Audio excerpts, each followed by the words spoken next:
Good afternoon, everybody. We're about to get started.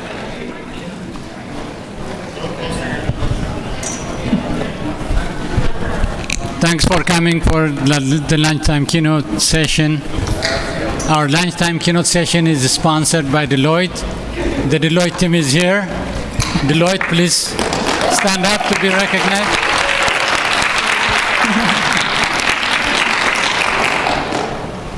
For those of you who are not familiar, Deloitte is our system-wide CNI integrator, and they are working throughout the 23 campuses.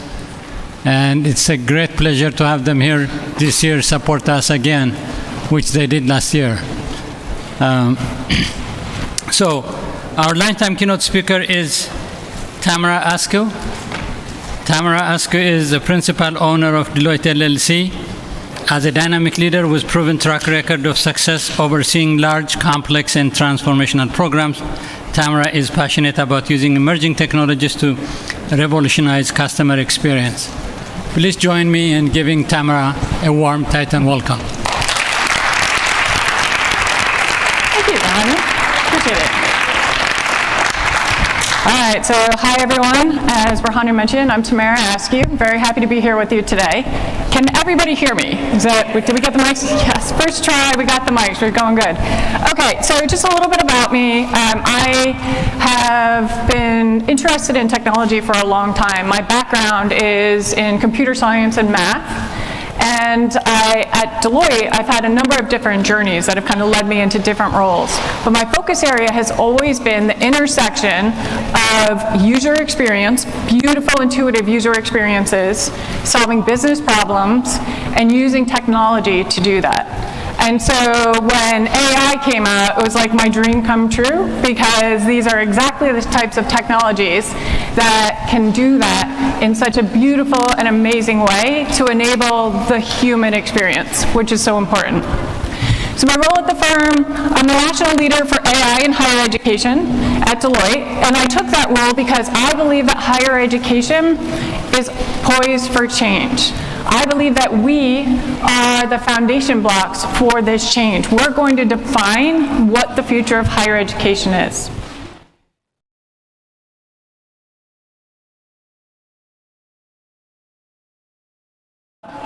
How are we designing this foundation for the future, right? How are we using these technologies responsibly? How are the historians in the future going to remember what we did? Because we are at this precipice, we are at a time period which not everyone gets, where we can affect this massive change. So, my ask of you today is be curious. So AI is amazing. There's so much to it, much more than you're seeing in the news headlines, right? So be curious. Listen to podcasts. Come to things like this. Read what you can on it. There are news articles on new things being developed on AI literally every single day, and it's a lot, and it's a little bit overwhelming, but take the time to flip through it. Take the time to understand what this is all about. This will impact each and every one of us, not just for school, not just for work, but even in our personal lives. This technology matters. Be open to change. So we're humans. I feel like I have a lot of blockers here. I almost feel like standing on the table. So we're all human. I'm not going to be able to deal with it. I'm going to end up on the floor. But we're all humans, right? So humans are resistant to change. That's just natural. But know that change is coming, and be open to it, and be thoughtful about it, and think about how can we best use this. And then look beyond the technology. My worst nightmare is when I hear clients say that they want to implement AI, because what does that even mean, right? You don't want to implement AI, like you want to make a process better. You want to make the experience better. You want to do something with it, prove. So don't do technology for technology's sake. All right, so let's start at the beginning. I know you guys are probably like AI'd out, and half of you could probably come up and teach this, but I always think it's important. There's so many different crazy headlines about AI, so I always think it's important to kind of start with, like, what are we even talking about? What is it that's hitting the news? So let's go back to the basics. AI has been around for a long time, right? And AI is not just ChatGPT. So for those in the audience that thought it was, there's a lot more to AI than ChatGPT. But ChatGPT has certainly caught the headlines. So there's things like predictive analytics, sentiment analysis, all kinds of different things. So if you use things like Google to search, you've used AI. If you use Netflix and you've had predictions on Netflix about what movies to watch, you've used AI. So a lot of the AI purposes that we've had out there have been behind the scenes. And the definition of AI is really systems, computer systems, doing tasks that are normally reserved for humans, right? That normally use human intelligence to do. And AI's been around a long time. It started back in 1955. Actually, depending on where you look, it goes way, way, way, way, way further back than that. But the term itself, artificial intelligence, was coined in 1955 when they were applying to do a research program at Dartmouth. And we've had some really interesting, this is not the entire history of AI in case anyone was wondering, but it was way too long to include on a slide because it's gone up and down. But I thought I'd pull out some really interesting data points. So, in the 1980s, like long, long back in time, they came up with expert systems that were already interacting, not unlike the concept of ChatGPT, right? They were trained on certain pieces of information, and based on logic and rules, it answered questions for you, right? Very powerful. That was in the 1980s. Fast forward to 1996, where IBM came up with their program, their AI program, that beat Kasparov at chess, the world-leading chess player. Well, that's a pretty big deal, right? AI was able to beat a human at a game that we invented, and did it really well, right? Like, that's really impactful. Fast forward from there to Google's AlphaGo. So this one I thought was really interesting.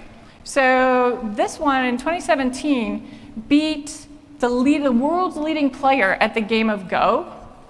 And what's interesting about it is that Go has, I wrote it down there, like 10 to the 170th power possible solutions, right? Possible moves, possible ways to go.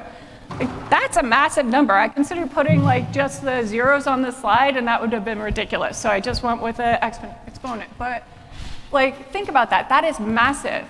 But what's impressive about this is not that it won.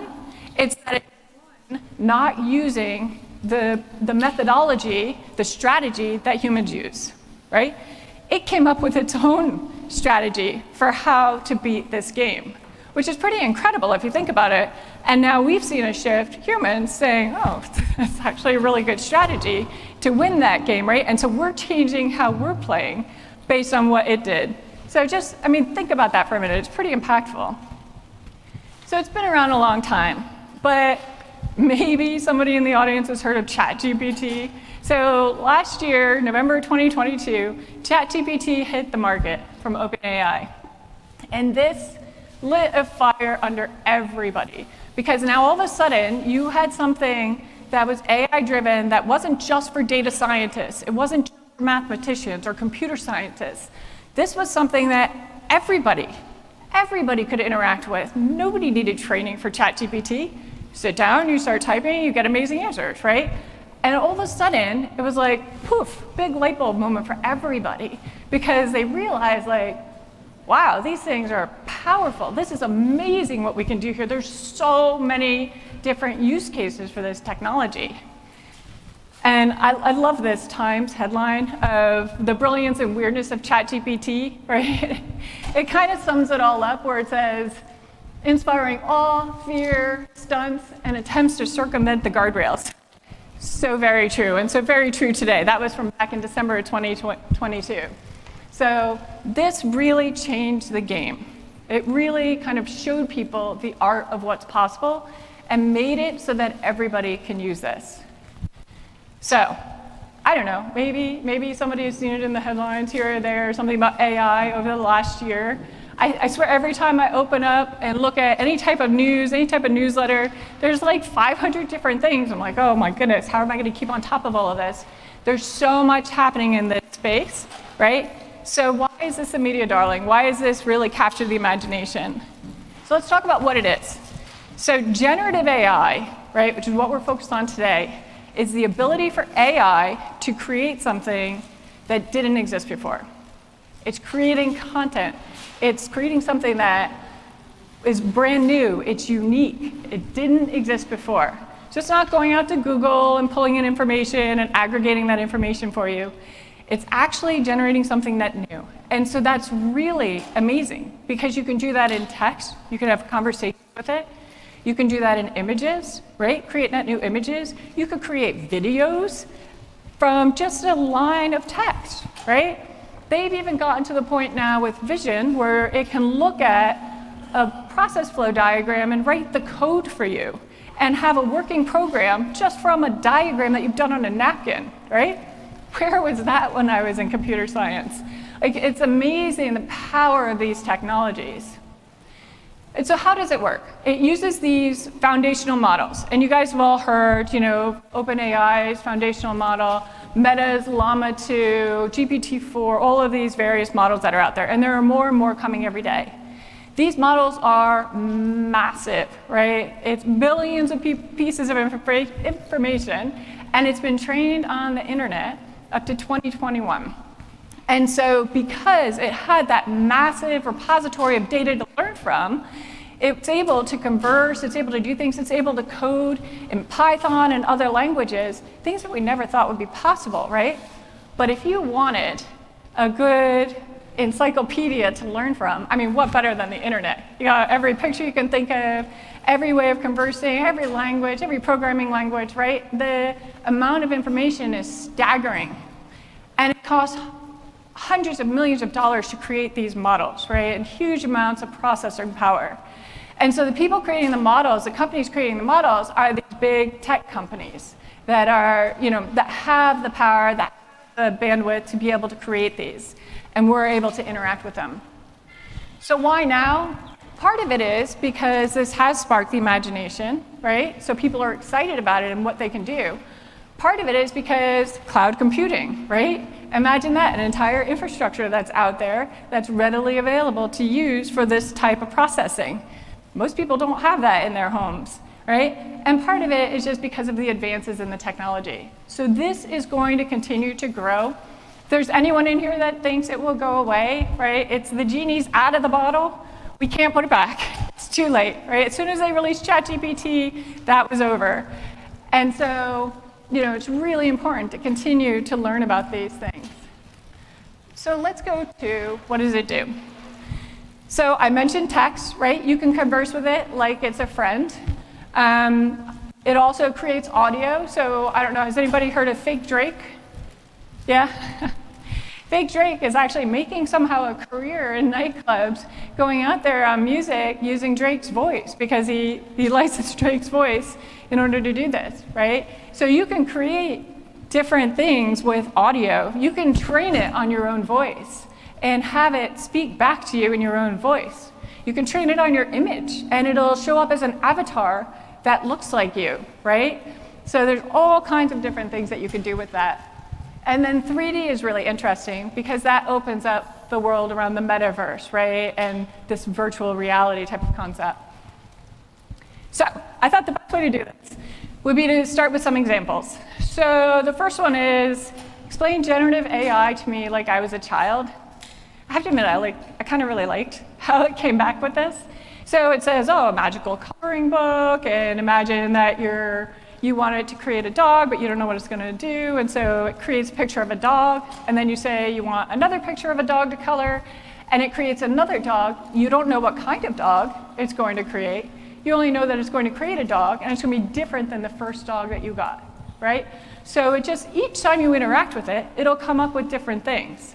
So you can say, explain it to me like I'm a child, explain it to me like I'm 11, explain it to me in the terms of like Einstein, how Einstein would explain it. You know, you've got all different variations.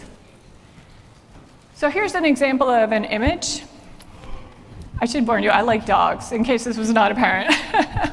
Big dog fan. So in this case, I said a dog in space, right? That is very, very vague. And this is what it came back with, which is technically a dog, very interestingly shaped dog, but it's still a dog. But then I realized, okay, well I didn't want a cartoon, right? I wanted an actual picture like a dog, and then I wanted it painted, and I kind of wanted a certain type of dog. So then I refined the prompt to say, okay, well what about a golden retriever in a spacesuit that is in painted style, right? And because I added that extra bit in, it got me closer to what I was looking for. So it got me a more beautiful picture of a kind of real-ish dog, right? And so that's where prompt engineering comes into play. And prompt engineering is like so fascinating because you can get these engines to do like all kinds of things, right? The more details you put in, the more information you get back out of it. It's actually really amazing. And if you haven't had a chance to play with this yet, I highly recommend that you do. There's free tools out there. Go in, don't put personal information into any free tool. That's my little tip for the day. But go play around with these because I think you'll find the power of them is pretty amazing. All right, so now it's your turn. So true or false, AI systems can understand and think the way that humans do. So by show of hands, how many people think that that's true? It's okay. It's actually false, though. But so AI doesn't think, right? It's not emotional AI. It's just like a system. It's numbers. It's math, right? It's predictive system. So when you hear things like, AI has emotion, or AI is, acting against somebody or something, it's not AI that's doing it. All right. So let's talk about how it does work, because this is really interesting. So like I said, it sounds like a human, so it's really easy to associate human emotion to these things, right? But at the end of the day, it's really just mathematics, predictive analytics behind the scenes. So if you type in "the sky is," right, then it comes up with a set of predictions for what it could be, right? And in this case, falling is the most logical one. This one came up with the highest probability. I can only imagine that like Chicken Little was one of the main things it was trained on. I don't know why the sky is falling. But anyway, so if you put in "the sky is," right, it says these are the responses that are most likely to be the case. And it has a probability next to it. And so it'll pick the most likely. If you add more info in, again, back to prompt engineering, the sun is shining, the sky is, now those probabilities completely shift. Now it's completely different word, right? Now the next most logical word is blue, because that's how we would normally say it. And so it does this behind the scenes for each and every word. And I know that sounds crazy, and it's actually really hard to grasp, like how it could do that, and yet come back with whole paragraph answers that are coherent, intelligent, and get you the information that you're looking for. But at the end of the day, that's it. It's just probability behind the scenes. So you guys have probably heard about AI lying. This has been on the news a few times. So AI doesn't, it's not really lying, it's hallucinations, right? So we call it hallucinations. And that's basically, you have the ability to say, for the response that you get back, do you want it to be factual, right? Where it's a low temperature, it's really just looking at what's the data in there and responding from the data that you've trained it on? Or do you want it to be creative, right? In which case, it would pick something with lower probabilities. Now you're probably thinking like, why would I want AI to lie to me, right? Why would I want it to come up with different things that don't make sense? When you set it to be creative, you get back responses that are different, that are unique, that might spark different ideas. Now, does that mean you should go out and take those responses and use it as fact? 100% no, right? But you can look at it, you can dive deeper into it, you can maybe use it as a foundation for kind of ideation and creative thinking. So when you want your responses to be more truthful, you lean on a lower temperature. When you want your responses to be more creative, you go to the higher temperature, right? And so you've got that in there. But temperature is what people are talking about when they talk about hallucinations and the system lying. Okay, So there's a lot of different things that AI can do, that generative AI can do. There's a lot of different outputs, right? We've done things like classifying, so using all the data that we know about people to figure out, well, what are things that will resonate with them? Like, what are the types of interests that people have?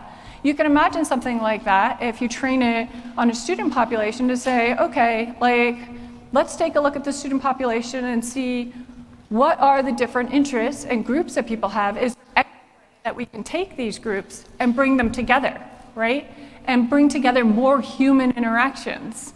I mean, imagine how amazing that would be for you to be able to find these people. We've done things like Q&A, so imagine you're going out for a job interview and you want to prepare. And so let's say you're coming to Deloitte, right? Which is a wonderful place, by the way, just to put that little plug out there. But let's say you're coming to Deloitte and you want to practice, you want to rehearse for a job interview. You can type in there, okay, interview me on this topic, as though you are, you know, a Deloitte recruiter or some other thing, as though you're an expert in AI or other topics. And you can go back and forth and it'll critique your answers and it'll help you get to a place where you feel more comfortable now with that interview, right? So there's just all kinds of different use cases, but I think what excites me the most is the fact that we are at the baby stages of generative AI, right? These are very, very early days. There's so much more to come. There's so many use cases that we haven't even imagined yet. It could completely transform the model. I mean, imagine a world where on the internet you never ever have to complete a form, right? Like, how glorious would that be to never have to do a form? You just have like a chat interface, or it already knows what you want to do, right? There's so many ways that we can go with this. So keep your imagination wild. All right, so let's do some this or that. So in the audience now, by show of hands, who thinks the photo on the left, number one, on the right, sorry, don't know what happened there. So who thinks the photo on the right, number one, it was made by AI? Okay, fair number. How about who thinks the photo on the left? Oh, most people. Very, very good. Number two, so who thinks number two? All right, well done, actually. Number two was the winner. But you can see there's a lot of similarity between the two. Let's go to one that's a little bit harder. So who thinks number one is not a real person? Yeah. About half the room, maybe a little bit more. Who thinks number two is not a real person? Okay. All right. So actually, you're all right. Neither one of those are real people. But it shows you how good this is, right? These totally look like real people. Shows you the power of the technology. All right. So I would be remiss if I didn't bring the Gartner hype cycle into this discussion, because as I mentioned earlier and I showed on the headline slide, you guys have probably guessed we are at the peak of that cycle, right? Which means that we think that this could do everything from bake bread to do your laundry to, like, right now we have use cases and we believe that this can do everything. The reality is it's not there yet, right? It can do a lot, don't get me wrong. Like, it can do some amazing things and have some really good transformational power to it, but it can't do everything. And so we're quickly going into the trough of disillusionment, and you might have seen some of the media headlines started to turn a little bit more against some of it, right? It's a liar, it's biased, it's all of these things. I don't want that to sway you from continuing to learn about it and do more with it. And the reason I say that is everything goes through this. The internet has gone through a trough of disillusionment, right?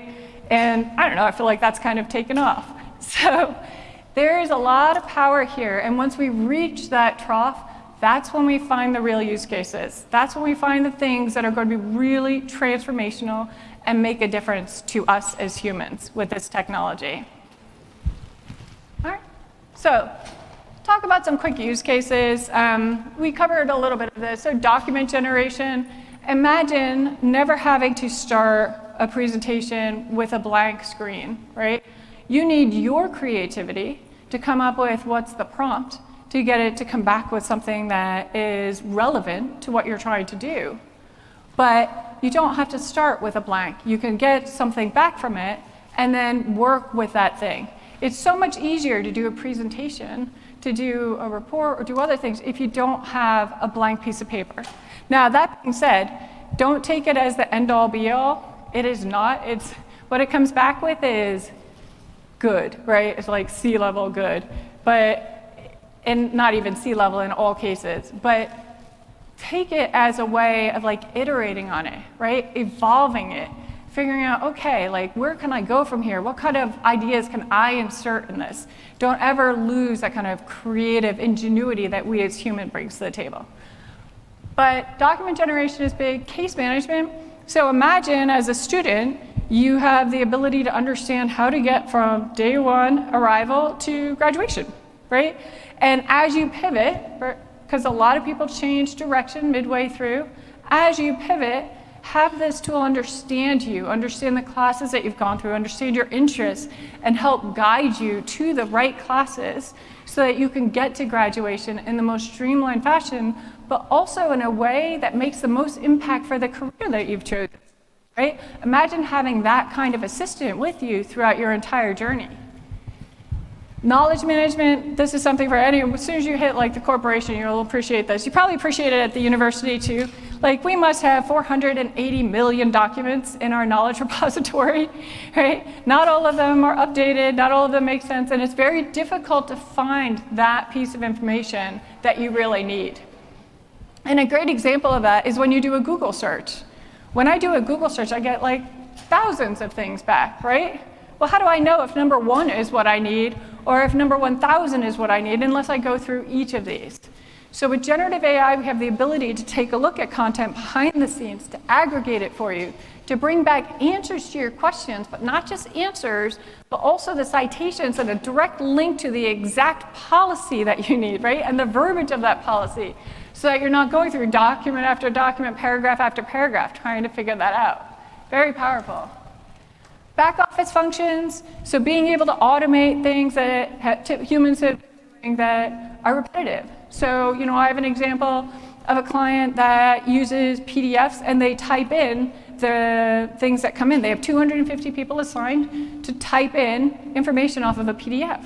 Well, imagine automating that so that 250 people can then be focused on students, right? Focus on making it better, and not these tasks that we can now kind of offset and assign to AI. And then faculty and student engagement. So this is the most exciting for me, I have to say, because different people learn differently, right? And not everybody learns the same way. Like when I get handed a textbook, I don't know, there's like some kind of weird trigger in my brain, I go right to sleep. I have to be able to interact with it, right? I have to be able to use it in a different way. I love having stories told to me about the topic matter because it sticks to my brain forever, right? I can keep it in there because that's how I learn, right? And I learn from being very hands-on and engaged with it. Not everybody does. This opens up a world of possibilities for people that learn differently, in different styles, to actually get this explained to them in a way that will make sense to them, that will resonate with them. It's really powerful. I mean, even imagine somebody with a disability. So I read an article about a fellow who was an artist, and he had a stroke, and he lost the use of the left side of his body. Well, he used his left hand to paint, and so he no longer had that ability, right? And so using these new tools, he's now able to create art, and he's doing it through beautiful prompts into these online engines like DALL-E 2 and others. And the art is uniquely his because he's not just typing in dog or dog in space like I did, right? He's actually really going in. He has the picture in his mind, and he's able to translate that through prompts and get to the output that he would have done had he had a use of the left side of his body, right? So that's pretty amazing. Think about the doors that opens. So just all kinds of powerful things there. I actually could go on this topic for all day, so I'm going to keep going.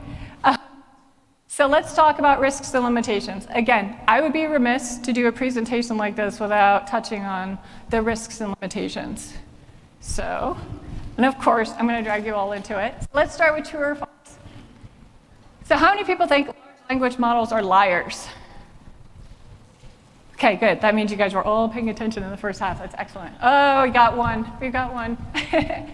So actually, it's not that the models themselves are liars. And it's fair to think that they are, right? I can see where that perception would have evolved.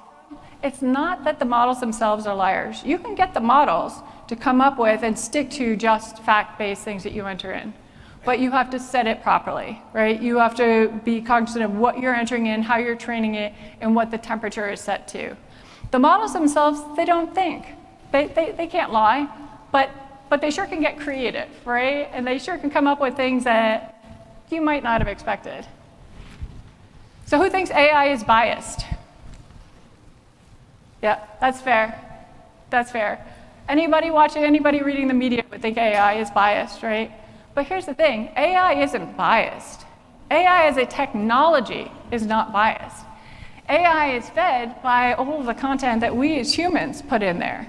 So the answers may appear biased, but the technology itself is not biased. That's a really important distinction, because if the technology was biased, that's like hard stop, right? Like we are not moving forward with this. If the content that we're feeding it and the way it's been trained is biased, that we can overcome. That we have different avenues to overlay onto it to make sure that it is not giving biased results, right? And to be aware of the types of results that it's giving. All right, one more. So, generative AI systems are capable of creating content that may violate ethical or legal guidelines. How many think that's true? Excellent. For everybody else, it's absolutely 100% true. So everybody should raise their hand on that one, and you need to be aware of it because it's creating the content based on what it's learned, right? And it's not always going to create what we want on first try. It's not always going to create things that are ethical. It doesn't understand ethics. It doesn't have emotions. It's not thinking about, oh, well, how is that person going to receive it, right? It's just math. It's just math behind the scenes. So be aware that it can come up with things that are not ethical. It can come up with statements that would raise some legal concerns. And you, as the purveyors of this technology, need to find the ways, the things to overlay onto it to prevent it from doing that, right? So there are guardrails that we all can put on it. All right. So I wanted to talk about some of the main ones, the main risks and considerations. First one, inaccuracy and hallucination. So some of you may have heard, this is an interesting one, you may have heard about this lawyer who decided he was in kind of a rush. He was going to use ChatGPT to do his brief. And so he searched in ChatGPT for some cases that were relevant to the case that he was doing. So for prior case law, right? And he put those in his brief. And he submitted that brief to the judge in defense of his client. The problem is that those cases were all fake, every one of them, right? And the judge figured it out, which is kind of a problem. So that, I say lawyer, I should have said former lawyer, right, who's been disbarred because he used that, kind of learned the lesson the hard way. You can't trust what it says, right? This is not a tool to replace humans. This is not a tool to replace our brains at all. This is something to help supplement us. Think about it more as your virtual assistant, your administrative assistant, if you will, right? To help guide you along the journey. But if your assistant gave you a bunch of briefs that you had never heard about before, you sure as heck would look them up to make sure before you submit it. Got to treat this technology the exact same way. So bias, I've touched on bias already. There are ways around it, but you do need to know, like it can come across as biased if the content that it's been trained on has been biased. So bias going garbage in, garbage out, just like anything, right? So you need to be thoughtful about ways to prevent that. You need to look for it when you're reading it. You need to think about, can I take another model right? And overlay that other model on top of it to say for every response that comes out, is this response biased based on this criteria that I've set, right? So there are ways around it, but you need to know that you've got to be aware of it and be looking for it at all times. Privacy and security. This is a fun one. My husband is a CISO, and we have a lot of fun conversations about this because the thing is, like, AI is great, and it can create some really new and interesting ways to guard against attacks. And there's some hacker somewhere in the world giving a presentation right now saying, AI is great. There's some really new and interesting ways to create these attacks. And so just know, right, we are kind of in the same place we were before, where we have some better safeguards and we have some better hacks to go around those safeguards. So privacy and security is going to be an ever-evolving thing. That will never die. You've always got to look for new ways to use the tool, new ways to safeguard against attacks. And privacy in particular is really important because these things work on content and data, right? The more it knows about you, the more powerful it is for you, which means that you're giving it a lot of information about yourself that maybe you don't want people to know. And so you've got to be really careful when you're signing up for tools like ChatGPT, for example. Be really thoughtful about what you type into that, because some of these tools are using that to train the model, right? Which means it's public domain.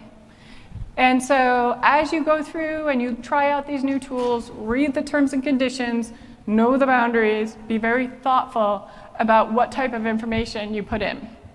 Now, there are a lot of tools out there today that have that firewall, if you will, between them, where you can type in personal things, it can learn who you are, and you're safe. It's not feeding it out to the world, right? It's safe within your box, but not all tools are like that. So just be aware of that. And then unethical use. So this one you're going to find no matter what the technology is, right? It's funny because people say, well, you know, you could use it to do these bad things. And it's like, yeah, but you can use it to do those bad things because that's on the internet, and that's where it learned from, so that's how it knows to do it, so it's already out there, right? So we can put boundaries on these tools that we build, and we can try to mitigate that, but there will always be bad actors that try to get around and try to circumvent those guardrails. And then IP violation. This one's interesting because like those dogs, so that dog that I created there, my art, it's a question who owns that, right? So is that mine? I created the prompt, a dog, right? So does that become my property, my IP? It's unknown. Right now, the way that the legislation is going is that if it's created by a generative AI tool, it's not the property of the person putting in the prompts. There's no like copyrightability on it, right? That may change over time as these things continue to evolve, but it's something to just be really aware of as you're progressing forward with this. If you're creating unique pieces of art and things like that, books, other things, make sure you check on what the law is around who is the true owner of that material. All right. I'm not going to go through all of these, don't panic, but just a couple, legal and regulatory. So I just touched on that a little bit. Like that is evolving every day, right? Just a few weeks back, California came out with regulations. Pennsylvania, I think, was last week. Like each of the states are now doing it individually. Universities are putting regulations and guidance out there. Federal government is working on how to do this, right? They've got a position paper out there. We're working with EU and UK and every other acronym there is to try and figure out how to do this. But the reality is these are early stages. Like I said, we're at baby days for generative AI. We're at the very, very ground level for generative AI. Those are going to continue to change. So don't bank on what you see there today as regulations and guidelines being exactly the same as what you see in the future.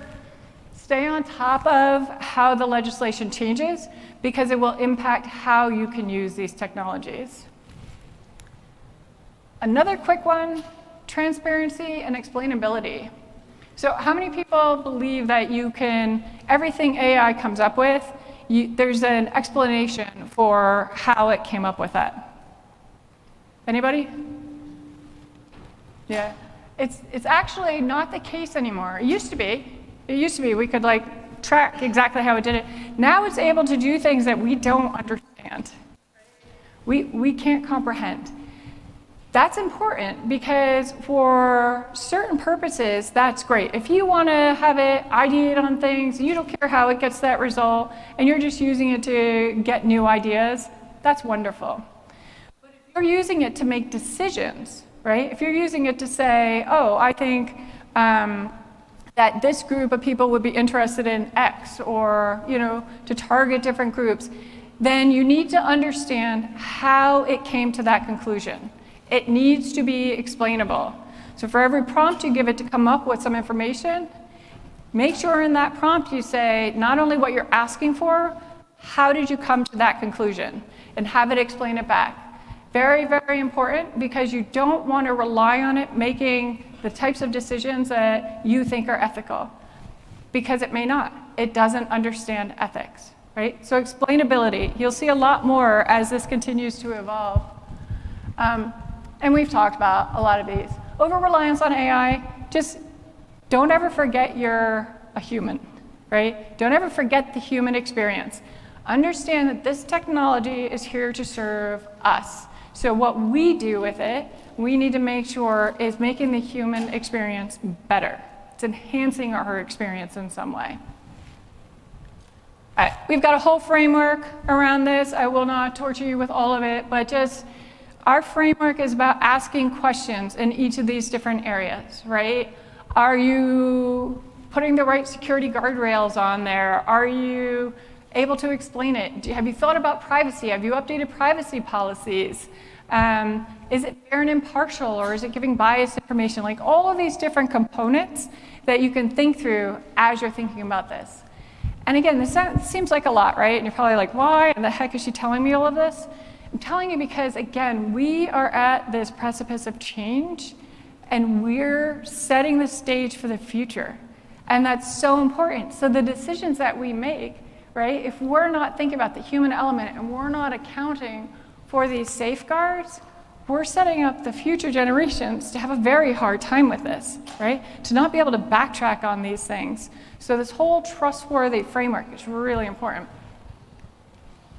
All right, so 4 quick steps for addressing risks and limitations. 1, what you're doing today, so coming to sessions like this, understanding the technology, understanding the limitations and how you can address them.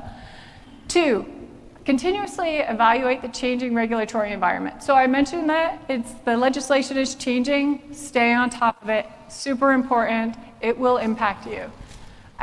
3, establish an appropriate audit process for vendors, right? So there was one vendor recently who decided that everything that was being recorded was going to become their IP, right? They put that in their terms and conditions overnight and like removed it right away because everybody went bonkers over it because no, it's not their IP. Like their IP is not our meetings, it's not our videos, right? So every time you use the technology, look at the terms and conditions.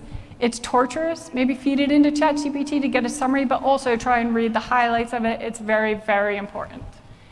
And then establish an operating framework, right? Establish this governance, this trustworthy AI aspect, so that when you're using it going forward, whether you're using it to teach, whether you're using it to learn, whether you're using it just for your personal lives, right? You've got these guidelines and kind of guardrails in place so that you're using it in the best way possible. All right, so where do we go from here? This one made me crack up because I was like, yeah, I kind of like sit on both sides of this. I could see how this would happen. And you know that the very first email product that comes out is going to be exactly this, where it's going to summarize things and then create a big, long response, and then the person on the other end, they're not going to read it. They're going to say, please summarize this into something, and it'll go back to like what the original was, right? And then AI will be behind the scenes laughing, like these silly people. But don't do this. So when we think about the future, don't do this.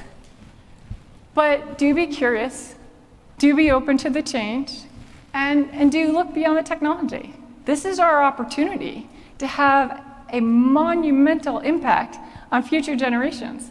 on how people live their lives. Like, what more exciting opportunity could you ask for? So collectively, we are designing the future of higher education, right? We are designing, which means we are designing the future. So that's my last slide. Thank you so much. I appreciate it.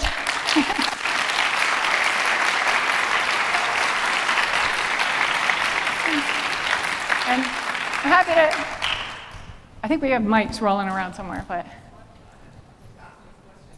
You mentioned somebody, a lawyer, used the AI, he referred to fake cases. Yes.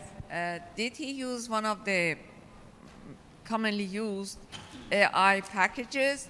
Because I don't think they are allowed legally, even without any law being passed by the Congress yet. That's right. To put fake cases for people to use. And if they did, that poor lawyer should not be able to sue that company. And now he has. Agree. Well, so I totally agree with you, and it's a really interesting one, right? It was a publicly available tool that he used, and he's not allowed to do it, right? And he is disbarred, so he's not a lawyer anymore. But the reality is it's not against the tool. It's not the tool's responsibility to say, have you check this, right?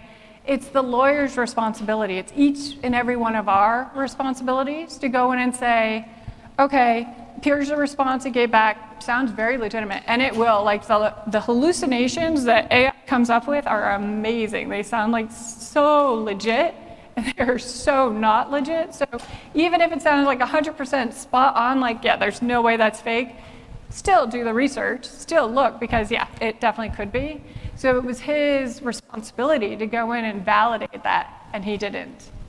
When it comes to references, and you actually rely on the source to get your references, which is what that person did. Yeah?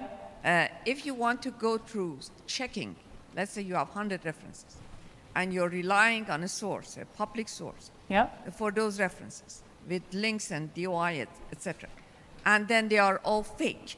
It's practically impossible for someone using that kind of a system for referring to certain sources to go and check each and every one of them.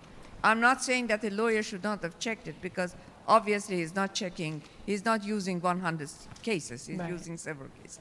But when it comes to references, nobody should be allowed to put fake references in a publicly available AI package.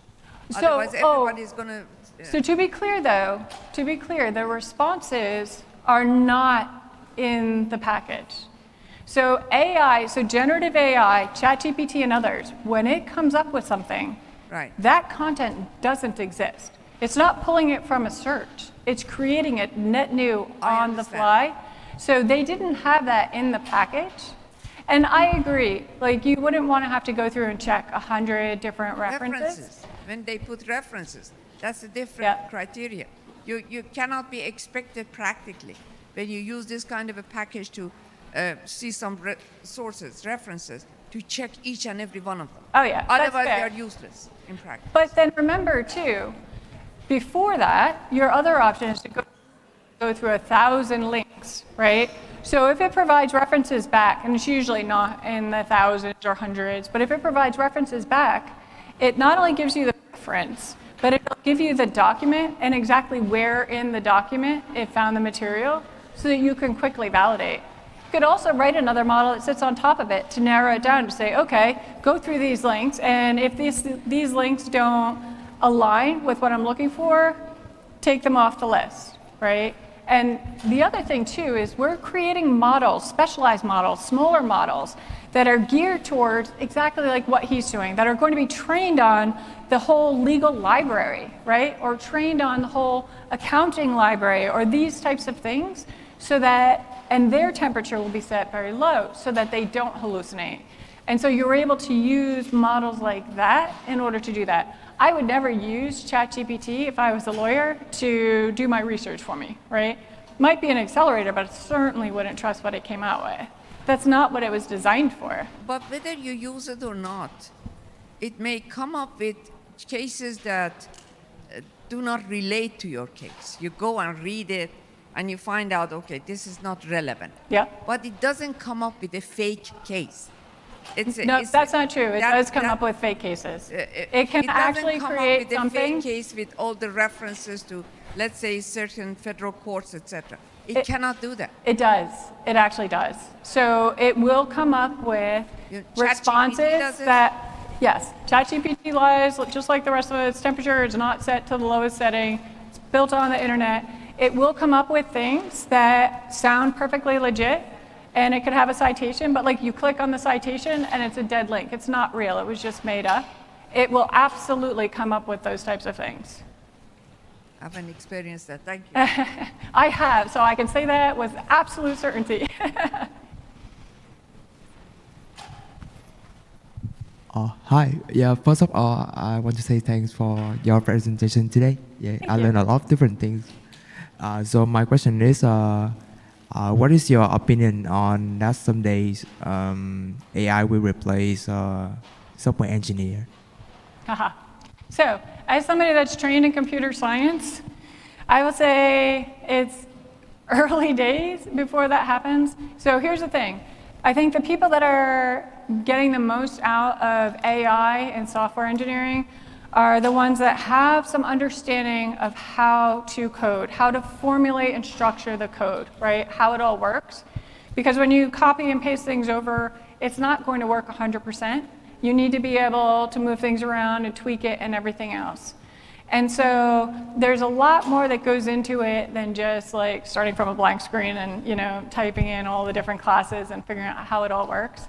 I think AI is going to be amazing to do, I was on a call this morning actually about it, to do like pseudocode for old code that's out there. I think it's going to be amazing to write the first draft of code, right? And eventually it could get to the point where it writes the full thing, but you still need to have that kind of engineering mindset to be able to put the right prompts in to get it to do exactly what you're looking to do. That is not easy. That's not like anybody off the street can sit down and create like a really interactive, intuitive app to go, in the app store. And there's a lot that goes behind it. There's a lot of thinking that goes behind it. And so it's critical that we still train on the thinking, the thought process, the creative process for how you build all of that out. The language themselves, right? The languages change over time. I mean, I learned on Pascal, which is, I actually really liked it, but at the time, right? And so nobody uses Pascal anymore. I'm probably the only one that still likes it.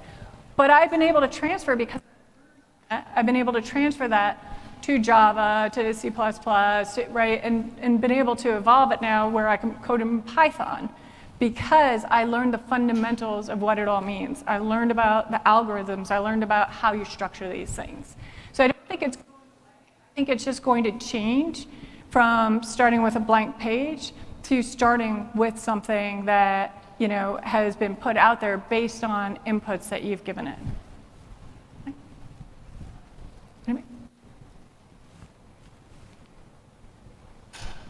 Hi, thank you for bringing your experience here today for us.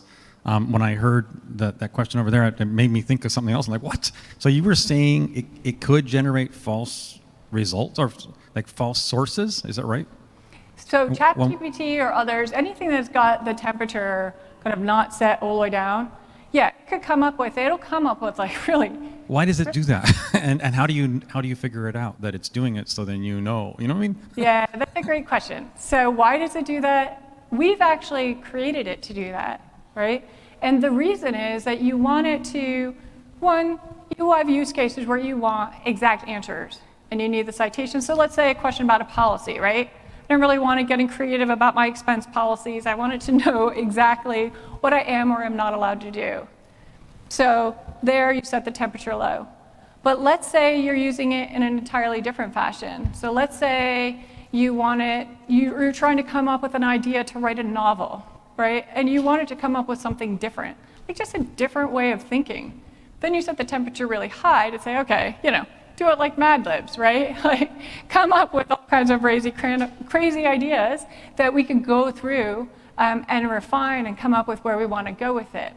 Not that you're using it as fact, you're using it as a way of ideating, right? So you want that creativity. So ChatGPT is probably set somewhere in the middle, where it does come back with some interesting responses. Again, super, super plausible, but not real. And that's because that's what it's set to do. You want it to be able to create stories and use the big internet as its foundation base, right? When you get to the point of doing things like writing case briefs, then you want to use a model that's been fine-tuned on the law. If you're doing accounting, like I personally wouldn't use ChatGPT to do my accounting, right? To do my taxes.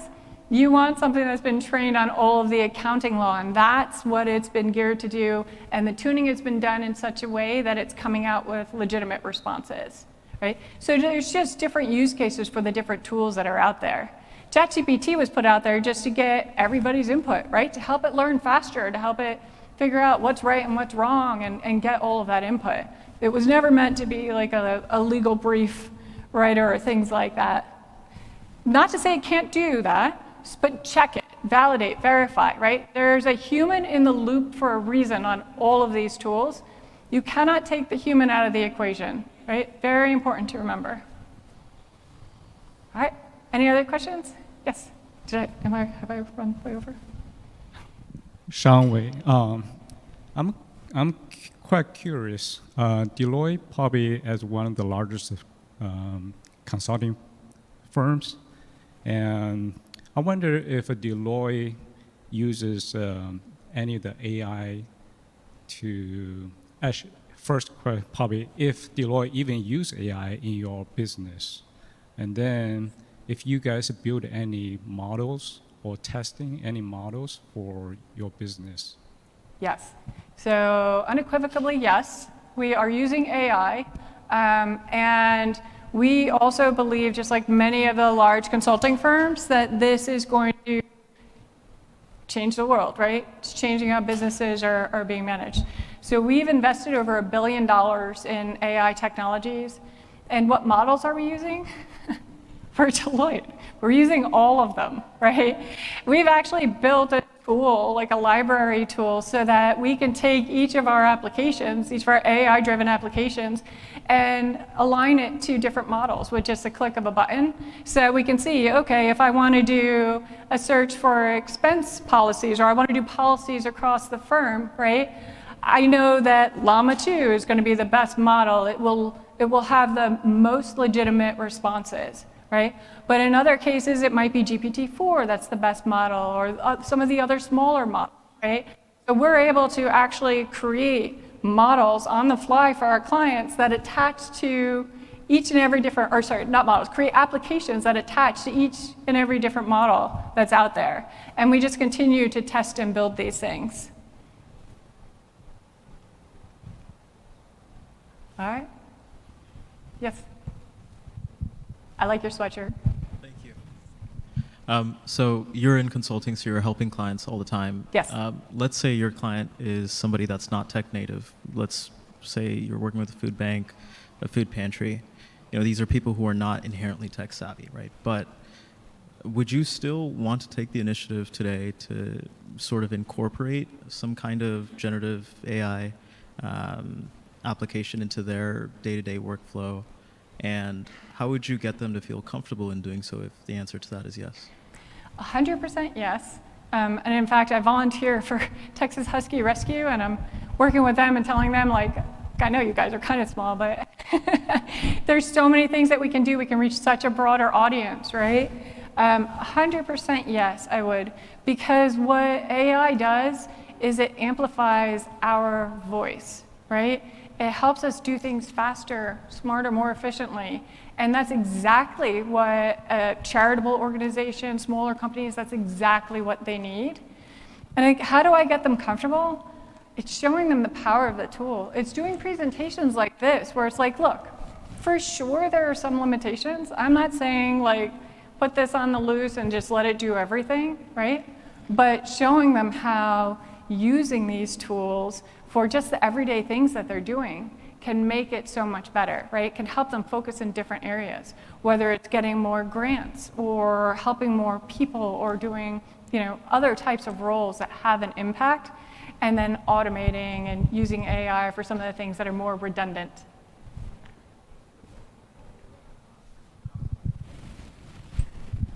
So are you also concerned about data like security as far as the information that you're feeding to some of these models? Because they're commercial models and the information is going through their servers. So Yep. let's say you're working for one of these nonprofit entities.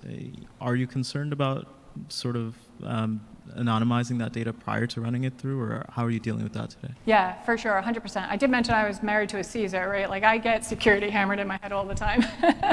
But no, 100%. Like I would tell them just like I would tell you all, just like I would tell my family, like don't put anything sensitive in those models, right?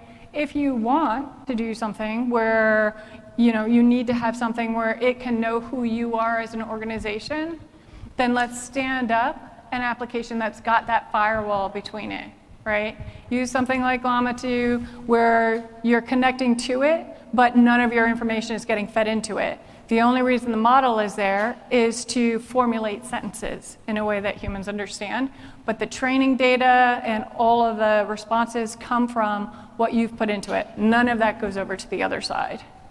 There are a lot of ways to do the security around this now that fully protect organizations, because they know, like, no organization in the world is going to want to feed all of their IP into a large language model for everyone else to use, right? So that was one of the first things they came up with is, how do we put that wall in place and safeguard against it, just like you would with cloud applications. Good. All right, we are over time. Oh, sorry. So, All right, thank you, everybody. thank you so much. Thanks, Tamara, for engaging conversation about the AI. All right, thank you, my pleasure.